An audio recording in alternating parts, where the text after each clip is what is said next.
If you got into a selective high school, why would you want to leave? This is a question a lot of people ask when students start transferring out of partially selective high schools, in particular, especially before year 11. But the reality is many students do leave. And today we'll be breaking down why. In Australia, partially selective high schools are schools that are both selective and mainstream, or also known as non-selective students that are in the same campus. Unlike fully selective high schools, which only allow high achieving students through a competitive entrance exam, partially selective schools split their student body.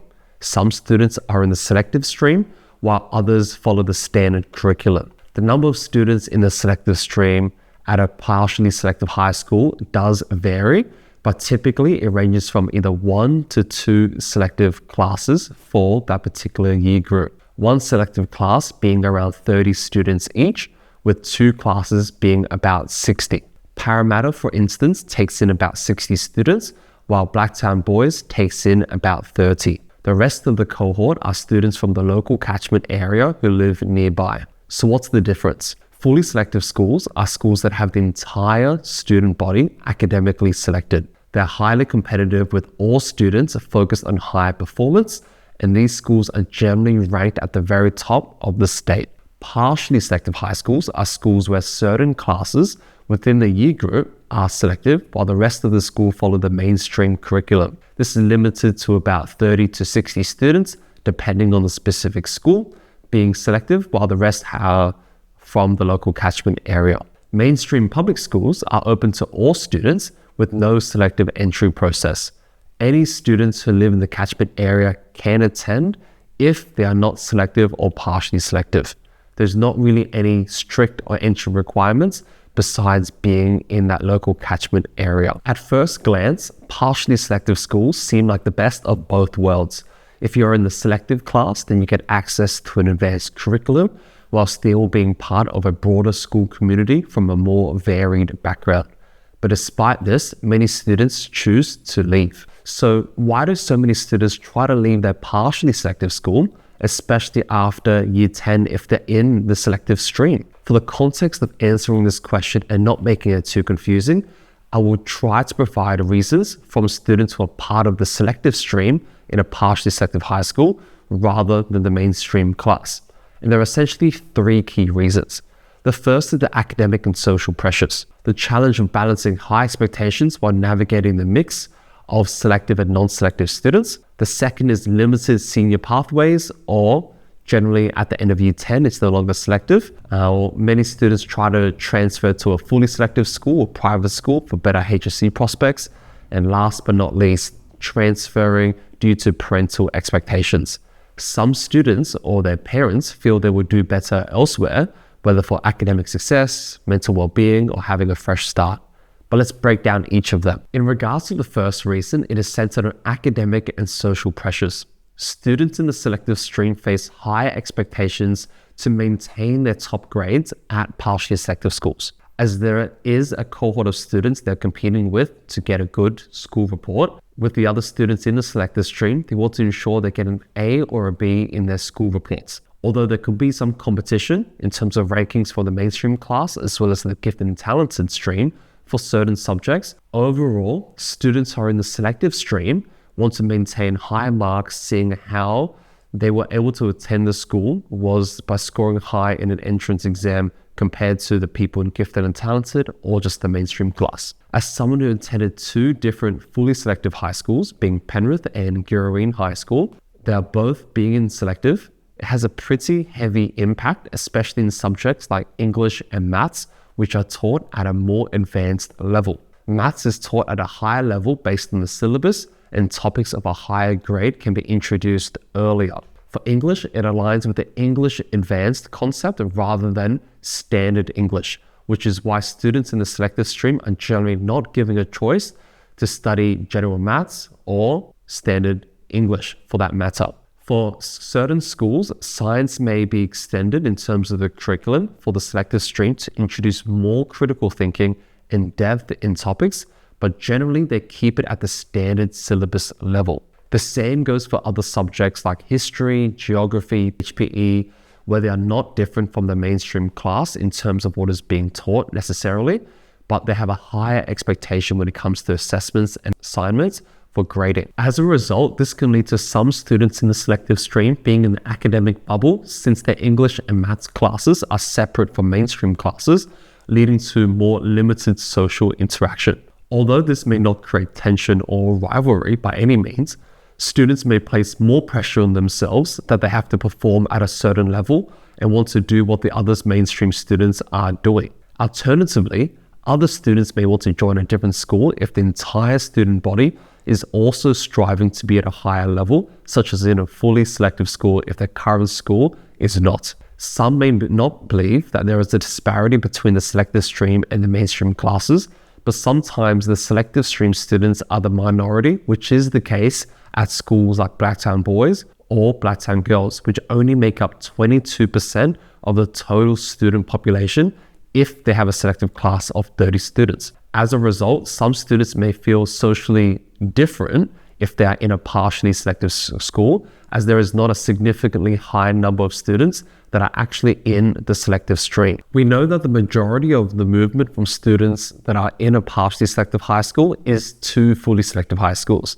In fact, 63% of all students who leave a partially selective high school end up in fully selective high schools, with only 6% of students leaving fully selective high schools for other options, while 21% of students changing schools by year 12 if they attended a partially selective high school, as opposed to just sticking it out and staying there all the way to year 12. This means it is effectively 1 in 5 students in a selective stream at partially selective high schools end up leaving, and the main destination that they go to is a fully selective high school. This is according to a review in selective high schools by the Department of Education themselves. The main reason for this is obviously the academic benefit it brings, especially as partially selective high schools are no longer selective after year 10. In addition, principals that are responsible for entry into their schools for year 8 to 11 find that the ability to tailor the selective process to the needs of each school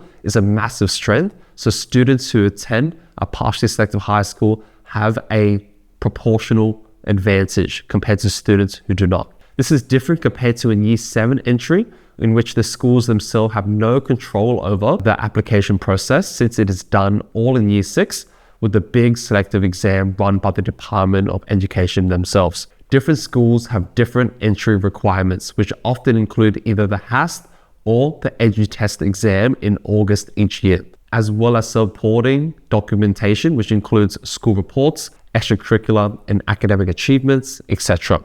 With the selective stream and partially selective schools ending year 10 at every school, some students are actively looking to transfer to fully selective or private schools, considering year 12 as well as the HSC is just around the corner. With your school cohort playing a major part in being able to benefit your internal mark in particular, students may want to leave the school for these better academic prospects. I personally know students who have left to join private schools in year 11 and 12, since it is a lot cheaper to attend selective from year 7 to 10 and just pay for private school for just 2 years at these schools. In addition, although students can still perform very well if they stayed and continued in a partially selective high school, we know that generally the top schools in the entire state perform better in the HSC, either fully selective schools or private schools. In 2024, 9 out of the 10 schools in the HSC rankings were selective schools, with James Roos Agricultural High School, North Sydney Boys, Baulkham Hills at the very top. These schools regularly produce high numbers of Band 6 results, which are scores above 90 in a particular subject, which significantly increases a student's ATAR and the chances of better university prospects. The top ranking partially selective schools is Chatswood High School, which was ranked 59, and Ryde Secondary, which was ranked 101, and Parramatta High School, ranked 102. By no means are these low-ranked schools, but comparatively, they do perform lower when compared to other private and fully selective counterparts. This is one of the major reasons and causes to why students are looking to upgrade to another school which has a higher cutoff score in year 7. The last reason for why people are looking to get out of partially selective schools is due to changed student and parental expectations. Some students or their parents feel they can do better elsewhere. And this is a bit different to the previous point for purely academic success, but potentially for their mental well-being or just having a fresh start in general. One of the main reasons why I moved from Penrith to Girraween was because, number one, I knew some people at Girraween already, and I wanted to make even more friends. Obviously, this was not the major reason to go, but it was a pretty big contributing factor for myself, as well as potentially some other students that are in a partially selective high school, which might be looking to do the same thing.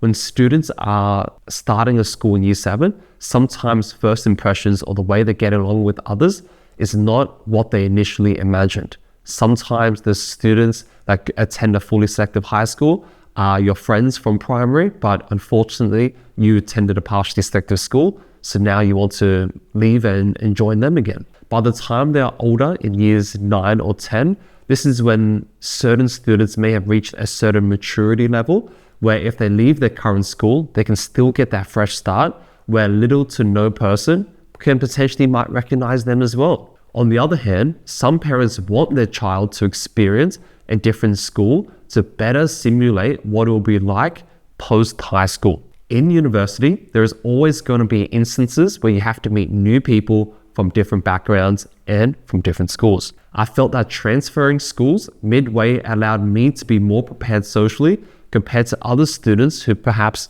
want to stay at their current school from year 7 all the way to year 12. All in all, transferring out of a partially selective high school or any school in general is not very uncommon. Although there could be a range of reasons that someone can move that are mainly centered on maybe better academic prospects, post-senior high school benefits, or just having a fresh start, we know that 18% of students from comprehensive local public schools move, which is nearly 1 in 5 students. If you are in a partially selective high school, or you know someone else who has left one recently, write it down in the comments below and share the reason why. Does it align with the 3 that I've mentioned, or is it something altogether? Is it because you live closer to another school, so you don't want to make that commute anymore, even though you attend a partially selective high school? Let us know. I'm very curious. Thank you guys so much. Please like this video if you haven't already and subscribe, and I'll see you guys in the next video. Bye.